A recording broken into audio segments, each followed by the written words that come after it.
మామూలుగా మునగాకు వాడినా, మునగాకు పొడి చేసి వాడినా పాలు త్రాగాల్సిన అవసరం లేకుండా శరీరానికి కాల్షియం బాగా అందుతుంది కాబట్టి ఎముకలు గొల్లబారటం కానీ, ఎముకలు విరగటం కానీ, ఆస్టియోపోరోసిస్ లాంటి సమస్యలు రాకుండా రక్షించడానికి చాలా బాగా ఉపయోగపడుతుంది.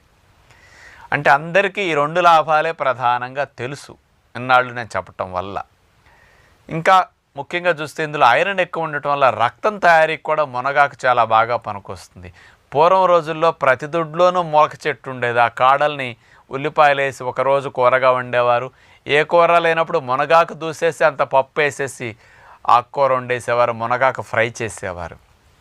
రక్తహీనత సమస్య రాకుండా మునగాకు బాగా పనికొస్తుంది అన్నమాట. ఇక సైంటిఫిక్గా తీసుకుంటే ఇతర లాభాలు ఏమున్నాయని, మునగాకులో క్వర్సెటిన్ అనే కెమికల్ ఉంది. ఇది రక్తనాళాల స్టిఫ్నెస్ తగ్గిస్తుంది. స్టిఫ్ అయినాయి అనుకోండి, గట్టి పడితే దగ్గరకు వస్తాయి కదా,